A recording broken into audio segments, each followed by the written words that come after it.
कृष्णाय नमः। श्री गोपीजन वल्लभाय नमः।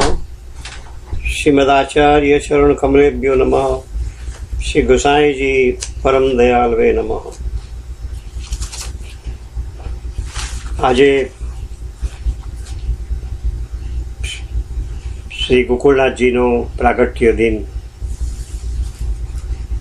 પુષ્ટિ માર્ગમાં શ્રી ગોકુળનાથજીનું જે પ્રદાન છે એ અતિ મહત્વનું આપણે માનીએ છીએ. પુષ્ટિ માર્ગની અસ્મિતા જો જળવાઈ શકાય હોત તો એ માત્ર શ્રી ગોકુળનાથજીના યોગદાનને કારણે છે. શ્રી ગોકુળનાથજીનું જે પ્રદાન છે ને એનું આજે સ્વાભાવિક રીતે આપણને સ્મરણ થાય છે, કારણ કે એમને કારણે જ, એમના અથાગ પરિશ્રમને કારણે જ પુષ્ટિ માર્ગ આજે પણ આટલા વર્ષો પછી પણ ઝળહળતો આપણને દેખાય છે. તો એનું આજે આપણે સ્મરણ કરીએ. શ્રી ગોસાઈજીનું પણ આજે સ્મરણ થાય છે, કેમ કે ગોસાઈજીની વધાઈ પણ આજથી બેસે છે. એ ગોસાઈજીના 500 વર્ષની ઉજવણી, એમના પ્રાગટ્ય મહોત્સવની 500 વર્ષની ઉજવણી પણ આપણે હવે પછી કરવાના છે. એટલે શ્રી ગોસાઈજીનું પણ આજના દિને આપણે સ્મરણ કરીએ છીએ. આપણે આપણા વિષયની ચર્ચા પર જો જઈએ તો અષ્ટચાપ કવિઓનું જે મહત્વનું પ્રદાન છે એનું સ્મરણ કરીને આપણે છેલ્લા 2-3 સત્સંગથી થોડી ઘણી વાતો કરતા હતા. આપણે જોયું કે ગોવિંદ સ્વામીએ શ્રી યમુનાજીનો મહિમા ગાયો. કલિયુગ જીન ઉદ્ધારણ કારણ. શ્રી યમુનાજીનું પ્રાગટ્ય શેને માટે? કલિયુગ જીન ઉદ્ધારણ કારણ. કાટત પાપ. આ ગોવિંદ સ્વામી આપણને સમજાવ્યું કે શ્રી યમુનાજીનું જે પ્રાગટ્ય છે ને એ કળિયુગના જીવોના ઉદ્ધારને માટે જ થયું છે, અને આપણા સર્વ દોષો, આપણા સર્વ પાપોને એ કાપી નાખે છે. ગોવિંદ સ્વામીએ બીજા પદમાં એમ પણ સમજાવ્યું કે જમનાસી નહીં કોઈ ઓર દાતા. યમુનાજી જેવા બીજા કોઈ દાતા નથી. એટલું મહત્વનું પ્રદાન એમને એમના પદોમાં બતાવ્યું છે, એનું દર્શન કરાવ્યું છે. તો ચિત્ત સ્વામીએ આપણને સમજાવ્યું, ધન્ય જમના નિધિ ધૈનહારી. શ્રી યમુનાજીની કૃપાને કારણે જ આપણને એક ખજાનો પ્રાપ્ત થયો છે. શ્રી ઠાકોરજીનો ખજાનો આપણને પ્રાપ્ત થયો છે. એવા શ્રી યમુનાજીનું ચિત્તસ્વામી પણ સ્મરણ કરે છે. ગુણ અપાર. યમુનાજીના ગુણોને આપણે કયા મુખથી ગાઈએ? આપણને તો માત્ર એક જ મુખ છે. એક મુખ કહા લોક કહીએ. આપણને એક જ મુખ છે. યમુનાજીનો મહિમા એટલો બધો અપાર છે કે એમના ગુણોનો કોઈ પાર નથી, અને એક જ મુખથી એ મહિમાનું ગાન આપણે કેવી રીતે કરી શકીએ? એ રીતે ચિત્તસ્વામી શ્રી યમુનાજી પરત્વેનો પોતાનો અહોભાવ વ્યક્ત કરે છે. તો ચતુર્ભુજ દાસે તો માત્ર આપણને વારંવાર યમુનાજીના નામનું રટન કરવાનું જ ઉચ્ચારણ કર્યું છે. ચિત્ત મેં જમના નિસધીન જો રાખો. આપણા ચિત્તમાં રાત અને દિવસ શ્રી યમુનાજીનું નામ જ આપણા ચિત્તમાં રમતું રહે, કેમ કે શ્રી યમુનાજી એ ભક્તિને બસ છે. ભક્તિ કે બસ, એ ભક્તિને વશ છે, અને ભક્તિને વશ છે એટલા માટે આપણે પુષ્ટિ માર્ગે વૈષ્ણવ તરીકે રાત અને દિવસ આપણા ચિત્તમાં શ્રી યમુનાજીના નામનું જ રટન કરીએ, એવી ભારપૂર્વકની શ્રદ્ધા પોતાના પદોમાં ચતુર્દાસે વ્યક્ત કરી છે. આજે ગોસાઈજીના ચોથા સેવક નંદદાસ, એની વિશેની થોડી વાતો આપણે કરીએ. અને એ રીતે નંદદાસના જીવનનું દર્શન કરીને યમુનાજી પરત્વે એમનો જે અહોભાવ છે એને પણ આપણા હૃદયમાં ઉતારવાનો પ્રયત્ન કરીએ. અષ્ટચાપ કવિઓ પૈકીના એક નંદદાસજી, જે ગોસાઈજીના એક અત્યંત પ્રિય કહી શકાય એવા સેવક હતા. બહુ ઉચ્ચ કોટીના કવિ હતા, એમ કહી શકાય કે કસાયેલા કવિ હતા. અને એને કારણે જ એમના જે ગ્રંથો પ્રગટ થયા ત્યાર પછી એમાંનો એક મુખ્ય ગ્રંથ એમનો રૂપમંજરી, જે નંદદાસને એક અગ્રણી કવિ તરીકે એમને પ્રતિષ્ઠિતતા આપે છે, એમને પ્રતિષ્ઠિત કરે છે, એ છે ગ્રંથ રૂપમંજરી. એક સિદ્ધહસ્ત કવિ તરીકે નંદદાસજીને આપણે જાણીએ છીએ, જેમનો જન્મ રામપુર નામના ગામે થયો હતો. એમના પિતાનું નામ હતું જીવારામજી. જો કે કેટલાક લોકો એવું માને છે કે નંદદાસજીના જે કાકા છે ને આત્મારામજી, એ આત્મારામજીના જે પુત્ર હતા એ પ્રસિદ્ધ સંત કવિ તુલસીદાસ. તો આ રીતે તુલસીદાસજી અને નંદદાસજી એ બંને ભાઈઓ થયા. એ બંને ભાઈ તો ગણાય, પણ એની સાથે સાથે એ બંને સખા તરીકે પણ આપણે જાણીએ છીએ. તુલસીદાસજી અને નંદદાસ એ બંને સખા તરીકે આપણે ઓળખીએ છીએ. એટલે બંને ભાઈઓ તો છે જ, પણ સાથે સાથે એક સારા મિત્રો પણ છે. આ બંને ભાઈઓની હોશિયારી એમના ગુરુજીએ પણ પીછાની છે. અને એટલા માટે ગુરુદેવ આ બંને વિદ્યાર્થીઓને જ્યારે જુએ છે ત્યારે એમને ખરેખર એટલો બધો આનંદ થાય છે, રાજી રાજી થઈ જાય છે. તુલસીદાસની ઉંમર લગભગ 14 વર્ષની અને નંદદાસની ઉંમર ત્યારે લગભગ 12 વર્ષની હશે. અને આ બંનેના મુખમાં તુલસીદાસને રામનો મહિમા અપાર દેખાય છે. અને એટલા માટે તુલસીદાસ રામનો મહિમા સદંત હંમેશા ગાયા કરે છે. તો નંદદાસ કૃષ્ણની લીલાઓનું અવગાન હંમેશા કરે છે. અને બંને વચ્ચે વાતોનો કોઈ બીજો વિષય જ નથી હોતો. બંને વચ્ચે વાતોનો વિષય માત્ર એક જ, રામ અને કૃષ્ણ. મારા રામ તો એવા, અને બીજો કહે કે મારા કૃષ્ણ એવા. તુલસીદાસ કહે કે ભગવાન રામનો મહિમા અપાર છે, કે જેમણે શિવ ધનુષને બીજો કોઈ મહારથી એક તસુભર પણ હટાવી શકે નહીં, ખસેડી શકે નહીં, એવા વિરાટ ધનુષને એક તણકલાની જેમ રામચંદ્રજી ઉપાડી દીધું. તો નંદદાસ પણ ગાંજ્યા જાય એવા નહોતા. નંદદાસજી કહે છે કે અમારા ભગવાને તો આખો ગોવર્ધન પર્વત એમની ટચલી આંગળી પર ઉઠાવ્યો. તો તુલસીદાસ એની સામે કહે કે ત્રણેય લોકમાં સૌને હરાવનાર જે મહાપરાક્રમી રાવણ, એને લંકા નગરીમાં જઈને શ્રી રામે હળી નાખ્યો. આ રામના આવા જે પરાક્રમો છે એની વાત તુલસીદાસજી કરે. તો નંદદાસજી કહે કે દાદા, કૃષ્ણ ભગવાને તો રાવણથી ભયંકર એવા કેટલાક રાક્ષસો હતા, એને બચપણમાં જ એમને વધી નાખ્યા હતા. અને મામા કંસને તો એમને ચપટીમાં પણ છોડી નાખ્યો. તો આમ બંને ભાઈઓ વચ્ચે રામ અને કૃષ્ણની વારંવાર વાતો થતી રહે. એમનો વાર્તાનો વિષય જ બીજો કોઈ નહીં, પણ વાર્તાનો વિષય માત્ર રામ અને કૃષ્ણ. આવા હતા તુલસીદાસ અને નંદદાસ. એક વખત આવી જ વાતોમાં એ બંને મશગુલ હતા, અને ત્યારે જ એમના ગુરુજી આવે છે અને એમની વાતોને સાંભળે છે. ત્યારે એમના ગુરુજી એમને સમજાવે છે કે બેટા, રામ અને ભગવાન કૃષ્ણ એ બંને પરમાત્માના જ અવતાર છે. એ પરમાત્માએ જ જુદા જુદા સમયે જુદા જુદા નામે પૃથ્વી પર અવતાર લીધો છે. એ રામ અને કૃષ્ણમાં કોઈ મોટા પણ નથી અને કોઈ નાના પણ નથી. એમ ગુરુજી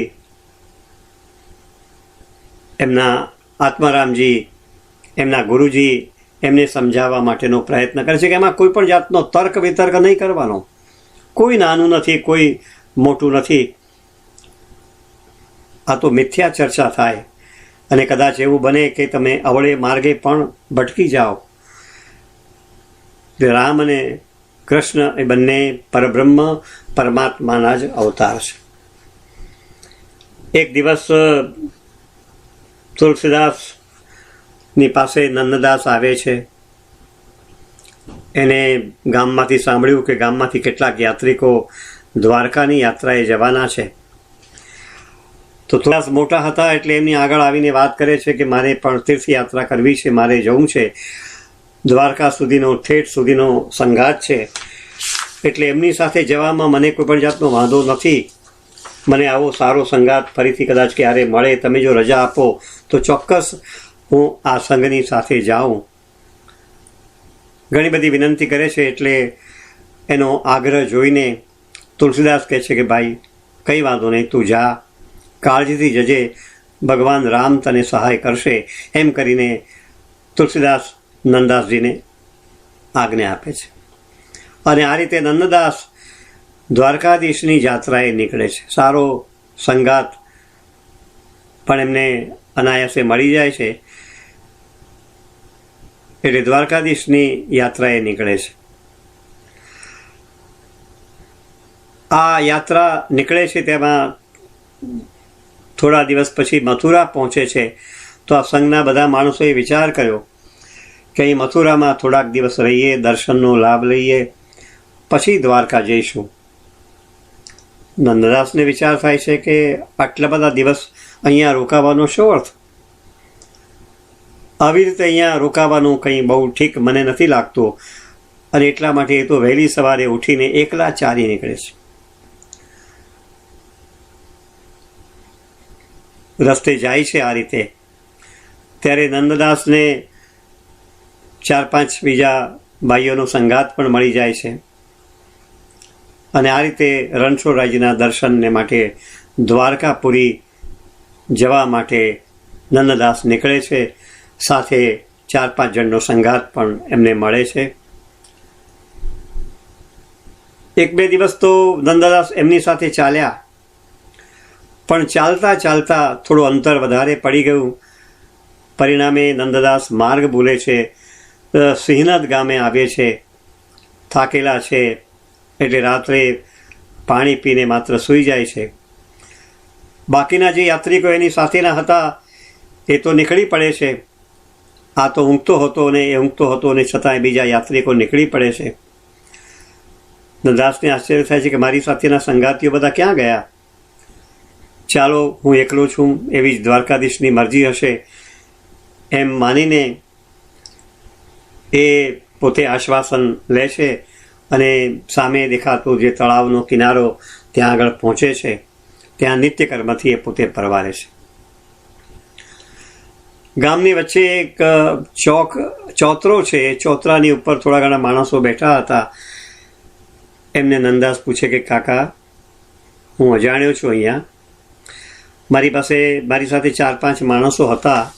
એમના સંગાતમાં હું દ્વારકાપુરી જવા માટે નીકળ્યો હતો, પણ પરોઢીએ સાથેના માણસો મને છોડીને ક્યાં આગળ નીકળી પડ્યા એનો મને ખ્યાલ નથી. મને દ્વારકાપુરીનો રસ્તો બતાવશો? તો નંદદાસને જે પેલા બેઠેલા ચોતરા પર બેઠેલા માણસો હતા એ રસ્તો બતાવે છે. નંદદાસ એ રસ્તે આગળ વધે છે. ત્યારે સામે એક હવેલી જેવું મકાન, પાકું મકાન નંદદાસને નજરે પડે છે. એને વિચાર થાય છે કે આવા નાનકડા ગામ છે આટલો, અને આ નાનકડા ગામમાં આટલી બધી મોટી હવેલી. એ હવેલીને રસ્તે આગળ જાય છે. નજીક જઈને એનું નિરીક્ષણ કરવાનો પ્રયત્ન છે. અને અચાનક હવેલીમાંથી એક બારી ખુલે છે અને એમાંથી એક અત્યંત સુંદર કિશોર વયની જે કન્યા છે એ કિશોર વયની કન્યા એ બારીમાંથી ડોકાય છે. એ કન્યાને નંદદાસ જુએ છે. એ કન્યાની અને નંદદાસની આંખો મળે છે અને એ છોકરીને જોઈને, એ કિશોરીને જોઈને નંદદાસના મનમાં પ્રથમ નજરે જ પ્રેમના અંકુર ફૂટે છે. એટલે પછી તો નંદદાસે દ્વારકાની યાત્રાએ જવાનું પણ માંડી વાળે છે. હવેલીની સામે એક મકાનના ઓટલા પર પછી તો એ બેસી જાય છે. હવે તો માત્ર આ છોકરીમાં જ એ એટલો બધો આસક્ત બની ગયો છે, ખાવા પીવાનું પણ ભાન રહેતું નથી, આજુબાજુ શું ચાલી રહ્યું છે એનું પણ એને ભાન નથી. બસ એક જ ટસે એ હવેલીને જુએ છે. એ હવેલીમાં આવેલી બારીની સામે એ જોયા કરે છે. આ હવેલી એક ક્ષત્રિયની હવેલી હતી. એની અંદર 2-4 માણસો રહેતા હતા, પતિ પત્ની વગેરે. આ છોકરી પણ ત્યાં આગળ રહેતી હતી. એ લોકોને પણ લાગે છે કે આ સામેનો જે સામે ચોતરા પર આવેલો જે યુવાન છે એ આખો વખત આ બાજુ જ કેમ જુએ છે, આપણી હવેલીની બારી તરફ જ કેમ તાકી રહે છે. દાસીને પૂછવા માટે મોકલે છે કે ભાઈ શું છે, તમે કેમ હવેલીની બારી તરફ તાકીને જોયા કરો છો આખો વખત? વિનયથી પૂછે છે, પૃચ્છા કરે છે દાસી જઈને. ત્યારે દાસીને ખબર પડે છે કે આ તો હવેલીમાં રહેતી છોકરીની પાછળ જ ગાંડો થયો છે, એના પર મુગ્ધ બન્યો છે. અને દાસી જ્યારે ઘરમાં જઈને સમાચાર આપે છે ત્યારે ક્ષત્રિયનું તો લોહી ઉકળી પડે છે. ક્ષત્રાણી પછી એમને ઠંડા પાડે છે કે આપણે કંઈક ઉપાય તો કરવો પડે હવે. અને ક્ષત્રિયને પછી યાદ આવે છે કે કાલે ગામમાંથી કેટલાક લોકો વ્રજયાત્રાએ જવાના છે. જો કેટલાક લોકો વ્રજયાત્રાએ જવાના છે તો આપણે પણ ઘણા વખતથી વિચાર કરીએ છીએ ગુરુદેવ શ્રી ગુસાઈજીના દર્શન કરવાની પણ આપણા મનમાં લાલસા છે. તો ચાલો ને થોડાક દિવસ આપણે યાત્રાએ જઈ આવીએ, પાછા આવીશું. ત્યાં સુધી પેલો યુવક પણ ત્યાં નહીં હોય, આપણે એમાંથી પણ છુટકારો મેળવીશું અને આપણા ગુરુદેવ ગુસાઈજીના આપણને દર્શન થશે. એટલે યાત્રા માટેની જરૂરી તૈયારી કરે છે. સવારમાં ક્ષત્રિય પરિવાર તૈયાર થાય છે, બંધ ગાળામાં બધા ગોઠવાય છે અને યાત્રાએ નીકળે છે. થોડે સુધી ગાળું ગયું હશે તો નંદદાસ પણ એ ગાળાની પાછળ જ ચાલતો આવે છે. એ બધાની નજર પડે છે. અલબત્ત નંદદાસ એટલી કાળજી રાખે છે કે કોઈકની નજર ન પડે એ રીતે એ ગાળાની પાછળ ચાલે છે. ગોકુળ આવે છે. ગોકુળમાં ધર્મશાળાની અંદર બધા આ જે યાત્રીઓ છે, ક્ષત્રાણી બધા ઉતરે છે. પેલો બ્રાહ્મણ યુવક નંદદાસ એ પણ પાછળ આવતો ગોકુળ આવી જાય છે. ત્યારે પેલા ક્ષત્રાણીને ખબર પડે છે કે તમે જાણો છો પેલો બ્રાહ્મણ યુવક એ પાછો અહીંયા પણ આવી પહોંચ્યો છે, હવે આપણે શું કરીશું? તો ક્ષત્રાણી એની દીકરી એ બધા તૈયાર થઈને થોડી વારમાં ગુસાઈજીના દર્શન માટે જાય છે. નંદદાસ પણ થોડુંક અંતર રાખીને એમની આગળ પાછળ ચાલતો જાય છે. આ ક્ષત્રિય પરિવાર ગુસાઈજીના દર્શન માટે જાય છે. ગુસાઈજી જ્યાં બિરાજમાન છે એ બેઠક ખંડની અંદર પહોંચે છે. શ્રી ગુસાઈજીની સન્મુખ જઈને એમને દંડવત પ્રણામ કરે છે. પણ ગુસાઈજી એના મનોવ્યાપારને સમજી જાય છે કે આ ક્ષત્રિય પરિવાર કંઈક પરેશાન હોય એવું લાગે છે. તો તમે કેમ પરેશાન છો? કેમ તમે કંઈ તબિયત બરાબર નથી? કેમ આટલા બધા ગભરાયેલા લાગ્યો છે? ગુસાઈજી આ ક્ષત્રિય પરિવારને પૂછે છે. ત્યારે આ ક્ષત્રિય પરિવાર કહે છે કે કૃપાનાથ શી વાત કરું, એમ કરીને માંડીને આખી વાત કરે છે. આપના દર્શનાર્થે આવવાનું ગોઠવ્યું તો પણ પાછો પેલો યુવક અમારી પાછળ જ આવ્યો છે, અમારો પીછો છોડતો નથી અને એને કારણે જ અમે ગભરાયા આપના દર્શનાર્થે અહીંયા આવ્યા છે. ગોસાઈજીએ બહાર જે ખવાસ હતો એને કહ્યું, જા બહાર કોઈ ચોકમાં કોઈ યુવક આંટા મારતો હશે તો એને અંદર બોલાવી લાવો. અને થોડી દારમાં જે ખવાસ છે એ નંદદાસને લઈને બેઠક ખંડમાં આવે છે. અને નંદદાસ જેવા ગોસાઈજીના દર્શન કરે છે એની સાથે જ એ અભિભૂત બની જાય છે. ગોસાઈજીના દર્શન કરવાની સાથે જ એ આજુબાજુનું બધું ભાન ભૂલી જાય છે. એક છોકરીમાં આસક્ત થયેલો માણસ જ્યારે ગોસાઈજીના દર્શન કરે છે ને ત્યારે એ પોતાની સુધબુધ ગુમાવી દે છે, આજુબાજુનું ભાન ભૂલી જાય છે. આ ગોસાઈજીના મુખારવિંદનો એવો એક પ્રભાવ એની પર પડે છે. નંદદાસ થોડા વખત પછી જ્યારે હોશમાં આવે છે ને ત્યારે ગોસાઈજી એને બેઠો કરે છે, તારું નામ શું છે પૃચ્છા કરે છે.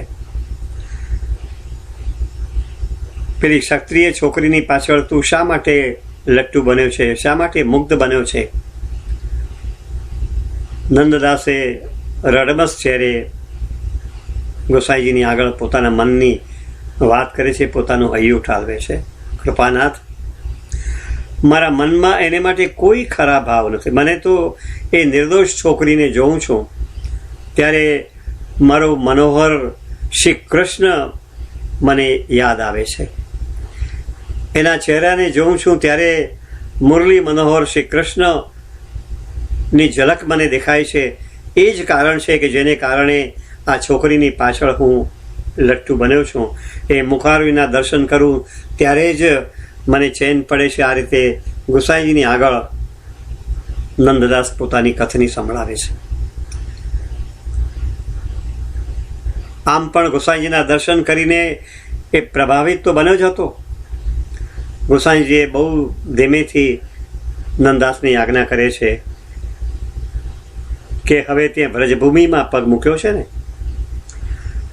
અને વ્રજભૂમિમાં તે પગ મૂક્યો છે એટલે માટે તારા મનમાં રહેલા જે કંઈ વિકારો હશે ને એ વિકારોથી હવે તું મુક્ત બની જઈશ.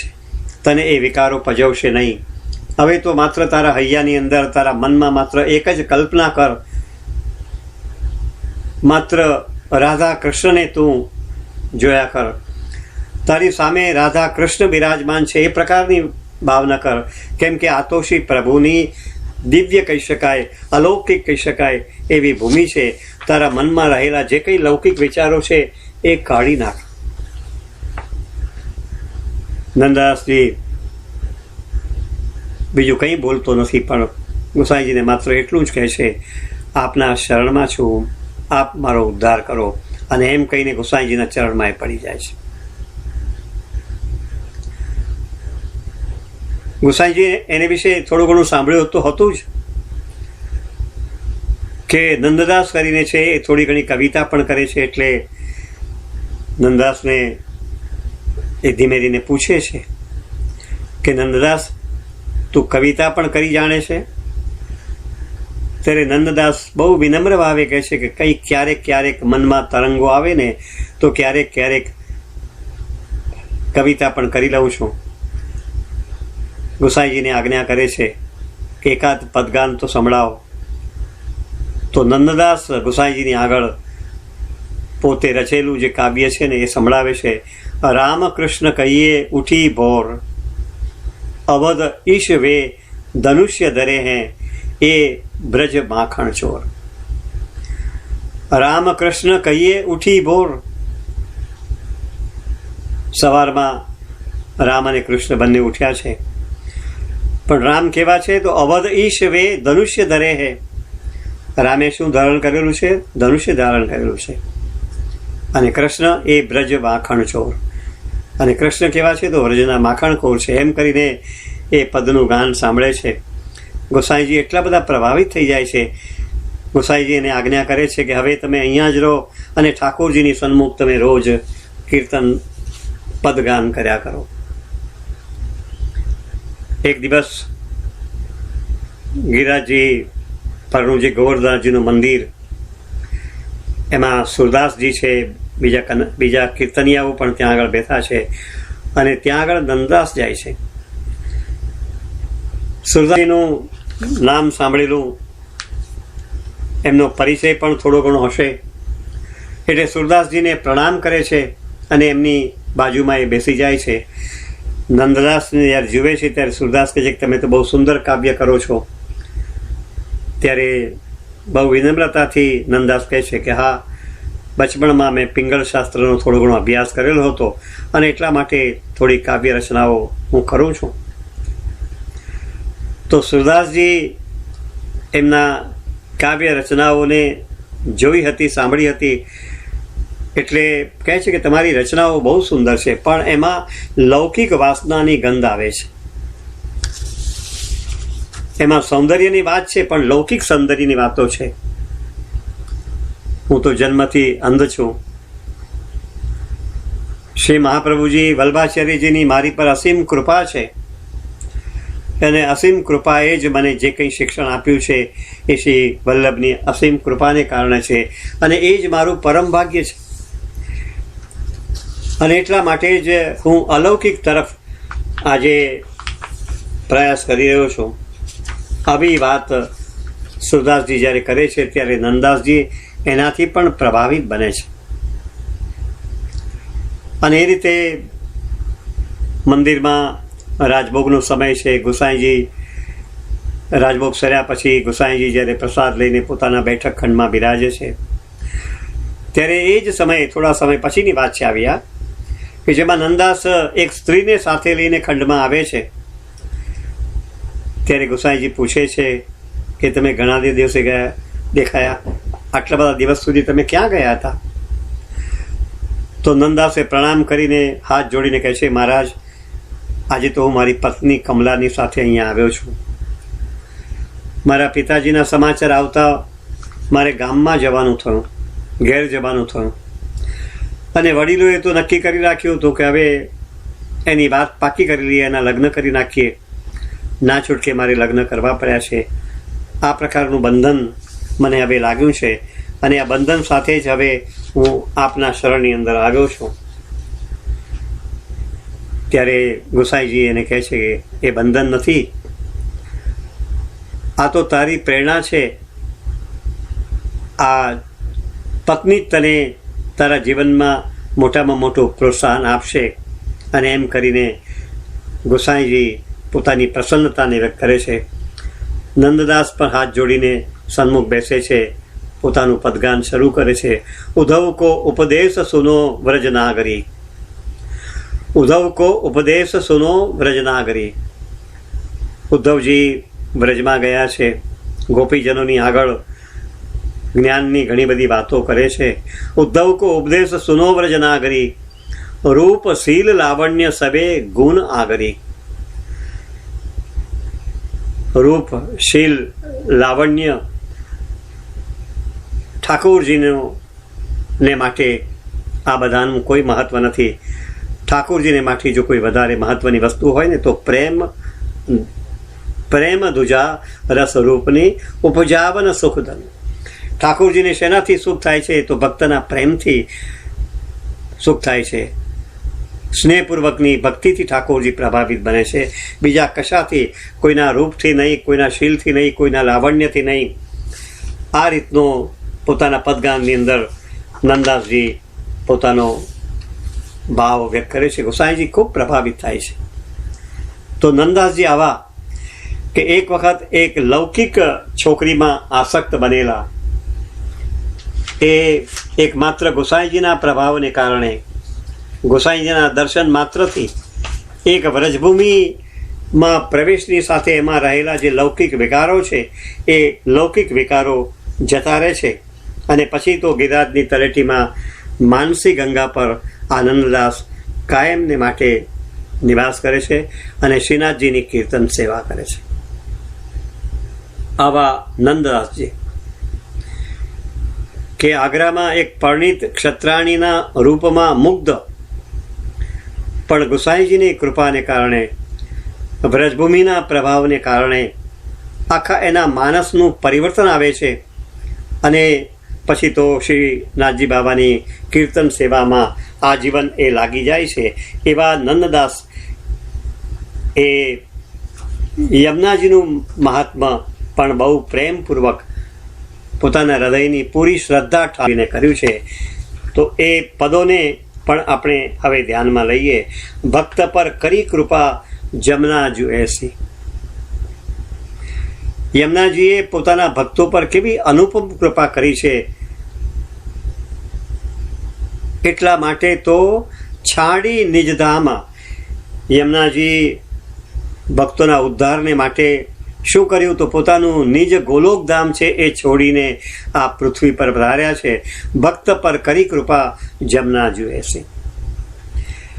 તો યમુનાજીની ભૂતળ પર પધારવાની લીલાનું નિરૂપણ નંદદાસજી આ પદની અંદર કરે છે. પોતાના સ્વરૂપાનંદનું દાન કરવા માટે જેમ ઠાકોરજી અવતાર ધારણ કરીને પ્રગટ થયા, તેમ યમુનાજી કેમ પ્રગટ થયા? તો યમુનાજી પણ ભક્તો પર કૃપા કરવા માટે ગોલોકધામમાંથી પૃથ્વી પર પધાર્યા. ભક્ત પર કરી કૃપા જમના જુએસી, છાડી નિજધામ વિશ્રામ ભૂતલ કિયો, પ્રગટ લીલા દેખાઈ દુદેસી. અહીંયા જુઓ, આ પુષ્ટિ માર્ગનું જે રમણીયતા છે, એનું જે સૌંદર્ય છે ને, તે અહીંયા જોવા મળે છે. લૌકિકમાં તો સામાન્ય રીતે આપણે એમ માનીએ કે ભાઈ જે સબળ માણસ હોય, જે મોટો માણસ હોય, એ મોટા માણસની આગળ નાનો માણસ જાય, એને મળવા માટે નાનો માણસ જાય. એટલે કે નાના એ મોટાની પાસે જમવું જોઈએ, એની આગળ જઈને નમન કરવું જોઈએ. પણ ઠાકોરજી જેમ અલૌકિક કૃપા કરનારા છે, તેમ શ્રી યમુનાજી પણ અલૌકિક કૃપા કરવાના છે. તો ત્યાં કોઈ નિયમ નથી. એ નિયમને તોડીને જેમ ઠાકોરજી જીવો પર કૃપા કરવાને માટે એમની પાસે દોડી જાય, આ પુષ્ટિ માર્ગ. જ્યાં ભગવાન ભક્તને શોધવા માટે દોડી જાય, એ પુષ્ટિ માર્ગ. એમ ઠાકોરજીની જેમ જ યમુનાજી પણ સામાન્ય જે નિયમો છે એ નિયમોને છોડીને જેમને પોતાના ગણે છે એવા પોતાના જે ભક્તો છે, પોતાના એવા જે જીવો છે, એ જીવોની પર કૃપા કરવાને માટે ઉમળકાભેર દોડીને સામે પગલે પધારે છે. એ નંદદાસજી સમજાવે છે. મારા ભક્તો ભટકતા છે, અને એ ભટકતા ભક્તો અન્યત્ર ક્યાંય ન જાય, એટલે પોતાનું નિજધામ છોડીને અત્યંત પરિશ્રમ કરીને એ ભૂતલ પર પધાર્યા છે. આ શ્રી યમુનાજીની કૃપા. ભક્તો પર કરી કૃપા જમના જુએસી, છોડી નિજધામ. તો શ્રી યમુનાજીએ પૃથ્વી પર પધારવાને માટે અવિરત કહી શકાય, અવર્ણનીય કહી શકાય એવો પરિશ્રમ લીધો છે આપણા માટે.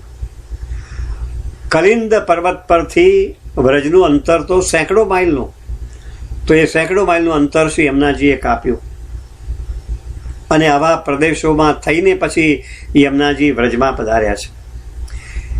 યમુનાજીનું વ્રજમાં પધારવાનું બીજું કોઈ કારણ નથી, એકમાત્ર વ્રજમાં પ્રગટ થયેલ શ્રી ઠાકોરજી એની લીલામાં સંમલિત થવાનું કામ,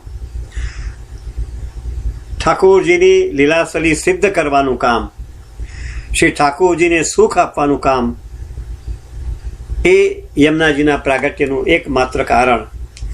અને બીજું મહત્વનું જે કારણ છે તે કે જે જીવો અત્યારે વિખૂટા પડેલા છે, નિત્ય લીલામાંથી છૂટા પડેલા છે, એ પૃથ્વી પર ગમે ત્યાં અથડાતા હોય, એવા જીવોને પોતાના ચરણારવિંદમાં ખેંચી લાવવા, એમને સનાથ કરવા, એમને ઠાકોરજીનો મેળાપ કરાવી આપવા માટેના હેતુ સાથે યમુનાજી બોતલ પર પધાર્યા છે. શ્રી ઠાકોરજીની માફક યમુનાજી પણ ભક્તોનો વિયોગ સહન કરી શકતા નથી, એટલે યમુનાજી પણ સામે પગલે ભક્તો પાસે દોડી આવ્યા છે. અહીંયા નંદદાસજી આપણને સમજાવે છે કે હજારો વર્ષોથી બહિર્મુખ થયેલા જે જીવો છે એ બધા ભક્તોને પ્રભુની સાથે જોડવા છે. આવા જીવો પ્રભુથી બહિર્મુખ થવાને કારણે એ સ્વભાવથી દુષ્ટ થયેલા છે. તો એવા જે દુષ્ટ જીવો છે, એવા દોષયુક્ત જીવો છે, એને ભગવાનની સાથે જોડવાને માટે શ્રી યમુનાજી ભૂતલ પર પધાર્યા છે. તો શ્રી યમુનાજી પણ ઠાકોરજી જેવું જ સામર્થ્ય, અલૌકિક સામર્થ્ય ધરાવે છે, એમ સ્વાભાવિક રીતે આપણે અહીંયા સમજી શકીએ છીએ. અને એટલા માટે આ જે કૃપા છે ને, એને નંદાસજી શું કહે છે? પરમ પરમાર્થ કરતી હૈ સબની કો, દૈત અદ્ભુત રૂપ આપ જૈસે. યમુનાજી શું કરે છે? પરમ પરમાર્થ. યમુનાજી પરમાર્થ કરે છે. અહીંયા પરમ પરમાર્થ કહ્યું કેમ કે અલૌકિક સેવોપયોગી દેહનું શ્રી યમુનાજી આપણને દાન કરે છે. ઠાકોરજી સાથેનો સાક્ષાત સંબંધ શ્રી યમુનાજી દ્વારા જ શક્ય બને છે. અને એટલા માટે શ્રી યમુનાજી કેવા છે? તો પરમ પરમાર્થ છે. બીજા કોઈનું એવું સામર્થ્ય નથી કે જે આ પ્રકારનું અલૌકિક સામર્થ્ય ધરાવી શકે, અને તે પણ કોઈ પણ જાતના ફળની અપેક્ષા વિના. શ્રી યમુનાજીનો આ મૂળભૂત સ્વભાવ છે. ગોપીજનોના સુખને ખાતર ગોપીજનો રાસમાં જોડાય, ગોપીજનોને રાસના આનંદનું સુખ મળે એટલા માટે શ્રી ઠાકોરજીના જે વસ્ત્રો હતા એ વસ્ત્રો પણ શ્રી યમુનાજીએ પોતાના હાથમાં લીધા. કેમ કે જો વસ્ત્રો હાથમાં લે તો રાસમાં ન જઈ શકાય, તો એ કામ કોમ કરે છે? તો શ્રી યમુનાજી કરે છે. અને એ રીતે ગોપીજનોને રાસના આનંદનું દાન શ્રી યમુનાજીએ કર્યું છે. તો એમને પોતાના સુખની કોઈ પરવા નથી, પોતાના સુખનો વિચાર કરતા નથી, પોતાના કોઈ સ્વાર્થનો વિચાર કરતા નથી. એમને તો માત્ર પરમ પરમાર્થ કરવો છે. અને એટલા માટે નંદાસજી આપણને સમજાવે છે. અને નંદાસજી જ્યારે આ કહે છે ત્યારે પોતાના અનુભવને આધારે આપણને સમજાવે છે. કેમ કે હું જ્યારે પહેલી વાર યમુનાજીના કિનારે આવ્યો, યમુનાજીનું અલૌકિક સામર્થ્ય હું કશું જાણતો નહોતો. હું તો વિષયાંત હતો.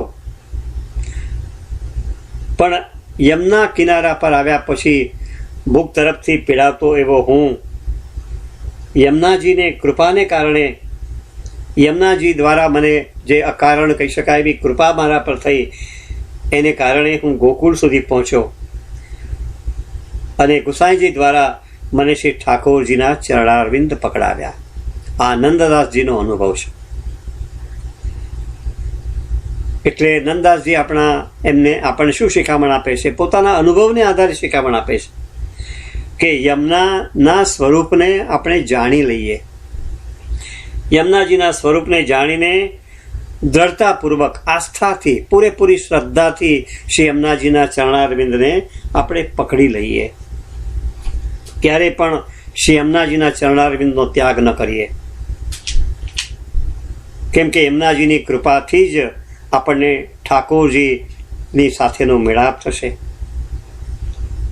તો યમુનાજીનું આવો કૃપા ગુણ છે કે જે યમુનાજી આપણને ઠાકોરજીની સાથેનો મેળાપ કરાવી આપે છે. આ યમુનાજી ને માટે શું કહે છે? તો નંદાસજી બીજું કશું જ કહેતા નથી, અને આપણે પણ બીજું કશું યાદ ન રાખીએ તો પણ માત્ર આટલું જ: તાતે જમને શ્રી જમને જુગાવો. અને એટલા માટે યમુના, શ્રી યમુના એમ હંમેશા માટે ગાયા જ કરો. શેષ સહસ્ત્ર મુખ નિસદિના ગાવત. એવા શ્રી યમુનાજીનું નિષદિન આપણે ગાન કર્યા કરીએ. કેમ કે યમુનાજી કેવા છે? તો સુખ આપનાર છે, સકલ સુખ દેનહાર. યમુનાજી કેવા છે? સકલ સુખ આપણને આપવાના છે. એટલે એના નામનું રટન કરીએ. નંદાસજી પોતાના અનુભવને આધારે કહે છે કે યમુનાજીએ મારી એ આશા પૂરી કરી છે, અને એટલા માટે એ આપણને કહે છે, તાતે ધરી ચિત્ત લાવો. તમારા હૃદયની અંદર શ્રી યમુનાજીને ચિત્તમાં લાવો, એને ચિત્તમાં સ્થાન આપો. જેમ આપણને આગળના પદમાં પણ જોવા મળ્યું, નંદાસ પહેલાના ચતુર્બુદાસ એ આપણને સમજાવ્યું કે ચિત્તમાં શું રાખવાની વાત છે. તો ચિત્તમાં જમનાજી નિષદીન જો રાખો.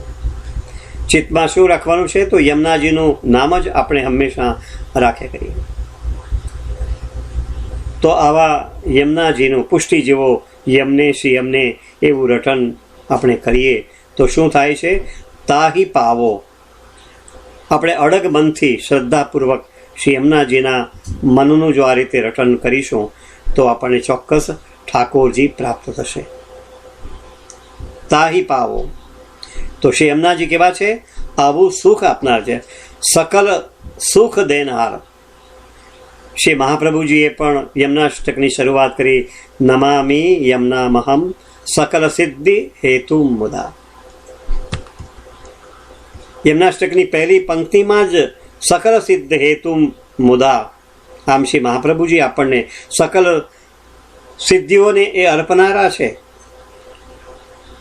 તો ઠાકોરજી રૂપી સુખ આપવાનું જે સામર્થ્ય છે ને એ શ્રી યમુનાજીમાં છે. તાતવ કરો ઉચ્ચાર. અને એટલા માટે શ્રી યમુનાજીનો વારંવાર આપણે રટન કર્યા કરીએ એવી નંદદાસ આપણને આ પદ દ્વારા શિખામણ આપે છે. શ્રી યમુનાજીના સાનિધ્યમાં ઠાકોરજી લીલા વિહાર કરે છે. તો શ્રી યમુનાજી ઠાકોરજીનો સ્વભાવ પણ બદલી નાખે છે. સ્વભાવ વિજયો ભવેત. તો ઠાકોરજીનો મૂળ સ્વભાવ કેવો છે? મુક્તિ આપવાનો. પણ એ સ્વભાવ પણ શ્રી યમુનાજીને કારણે ઠાકોરજીનો સ્વભાવ બદલાય છે. ઠાકોરજી યમુનાજીની વિનંતી કારણે જ પુષ્ટિ જીવોને પુષ્ટિ ભક્તિનું દાન આપે છે. એટલે પુષ્ટિ ભક્ત ક્યારેય મુક્તિ નથી માગતા. પુષ્ટિ ભક્ત હંમેશા શું માગે છે? તો નિરંતર શ્રી ઠાકોરજીની સેવા, પુષ્ટિ ભક્તિનું દાન માગે છે. તો શ્રી યમુનાજી પુષ્ટિ ભક્તિનો ભાવ, ઠાકોરજીમાં પુષ્ટિ ભક્તિનો ભાવ વધારનાર છે. અને એ દ્રષ્ટિએ પુષ્ટિ ભક્તનું ખરેખર સૌભાગ્ય કહેવાય. ઠાકોરજીને વશ કરવાનું જો કોઈ સામર્થ્ય કોઈનામાં પણ હોય તો શ્રી યમુનાજીમાં છે. ઠાકોરજીની વશ કરવાનું સૌભાગ્ય શ્રી યમુનાજીની કૃપાથી જ આપણને પ્રાપ્ત થઈ શકે. અન્યથા ઠાકોરજી બીજી કોઈ પણ રીતે વશ થતા નથી. એટલે આપણું ભાગ્ય અને સૌભાગ્ય, નંદાસ આ પદની અંદર ભાગ્ય સૌભાગ્ય જમનાજુ દેઈ, આ ભાગ્ય અને સૌભાગ્ય આ બે શબ્દો અહીંયા ઉચ્ચારે છે. ભાગ્ય એટલે ભગવાન અને સૌભાગ્ય એટલે યુગલ સ્વરૂપ, એમ પણ આપણે અર્થ કરી શકીએ. તો આવું ઉભય ભાવાત્મક સ્વરૂપ એટલે પુષ્ટિ ભક્તનું ભાગ્ય અને સૌભાગ્ય. આ યુગલ સ્વરૂપ કોને વશ છે? તો શ્રી યમુનાજીને વશ છે. અને યમુનાજીની જેની પર કૃપા થાય એને આની અનુભૂતિ થઈ શકે. તો આવા શ્રી યમુનાજીના મહત્વને આપણે જાણીએ. અને એટલા માટે નંદાસજી આ પદની અંદર આપણને શું કહે છે કે પુષ્ટિ સ્વરૂપા શ્રી યમુનાજીનું સેવન કરવાનું આપણને હંમેશા કહે છે. અહીંયા એક થોડી સ્પષ્ટતા આપણે કરી લઈએ, કારણ કે યમુનાજીનું એક મર્યાદા સ્વરૂપ પણ છે. અને ભાગવતજીમાં યમુનાજીનું જે મર્યાદા સ્વરૂપ છે એને કાલિંદી તરીકે ઓળખવામાં આવ્યું છે. કાલિંદીજીએ પણ કહ્યું છે કે હું યમુના જળમાં વસું છું. આ કાલિંદીજી પણ કોણ છે? તો સૂર્યપુત્રી છે.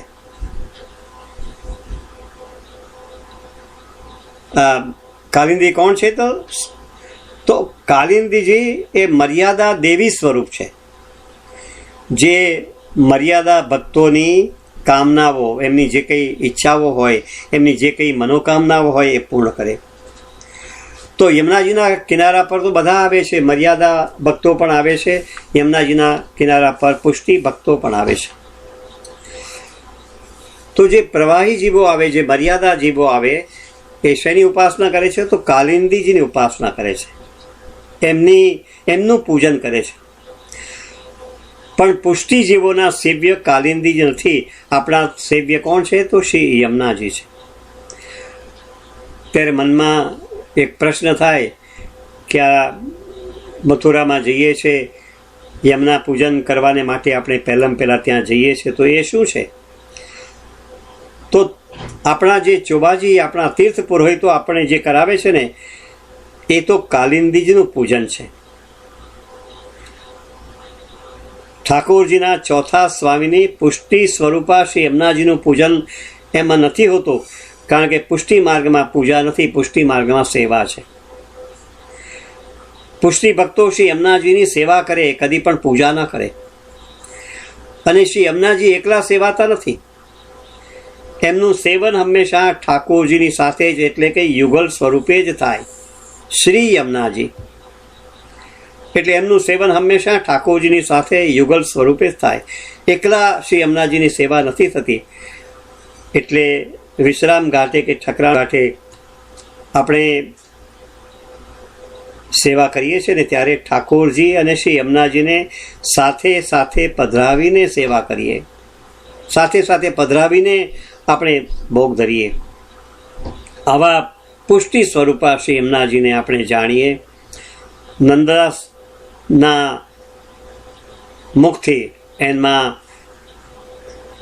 કાનથી, એમની આંખથી આપણે યમુનાજીનો મહિમા જાણીએ. કેમ કે પુષ્ટિ જીવોએ એમના જ કથા કીર્તન, સ્મરણ અને સેવા હંમેશા કરવા જોઈએ. પ્રિયતમ પ્રીતહી તે જાય પૈયે. પ્રિયતમ પ્રભુ કેવળ શુદ્ધ પ્રેમથી જ મળે, અને આ શુદ્ધ પ્રેમનું દાન કરનાર જો કોઈ હોય ને, તો તે માત્ર શ્રી યમુનાજી છે. શ્રી યમુનાજી વિના જીવોને શુદ્ધ પ્રેમ દૂર થતો નથી. નંદાસજીની લૌકિક વાસનાઓ દૂર થઈ એકમાત્ર શ્રી યમુનાજીના કિનારા પર યમુનાજીનું પાન કરવાને કારણે.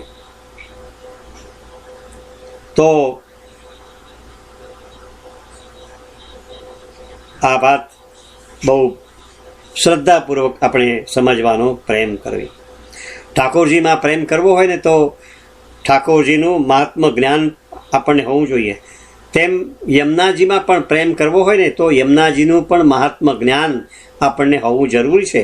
અને એટલા માટે તો આપણે આ સત્સંગ કરીએ છીએ કે જેથી કરીને યમુનાજીનો મહિમા આપણે પામી શકીએ, જેથી કરીને એ મહિમા જાણ્યા પછી યમુનાજીમાં આપણો સાચો પ્રેમનો ભાવ વ્યક્ત કરી શકીએ. અને એટલા માટે યમુનાજીનું સાચું મહાત્મ જ્ઞાન આપણે ખરેખર મેળવવું જોઈએ. એટલે નંદાસજી આપણે શું કહે છે કે બીજું બધું છોડીને ઠાકોરજીના ચોથા સ્વામીની જે એવા શું, તો પુષ્ટિ યમુનાનું સેવન કરીએ આપણે. કે એમના જે કહેવા છે, તો ભક્તોને હંમેશા વશ છે. એ ભક્તની સર્વ અલૌકિક મનોકામનાઓ યમુનાજી પૂરી કરે છે. તો આપણે પણ નંદાસજીના આ ભાવવાહી શબ્દોને હંમેશા, એમના પદોમાં જે ગાયા છે એને હંમેશા આપણે યાદ રાખીએ, અને શ્રી યમુનાજીનો એવા પ્રેમ ભાવથી સેવન કરીએ, એવી અભિલાષા સાથે આજના સત્સંગને અહીંયા આપણે વિરામ આપીએ. સૌને જય શ્રી કૃષ્ણ.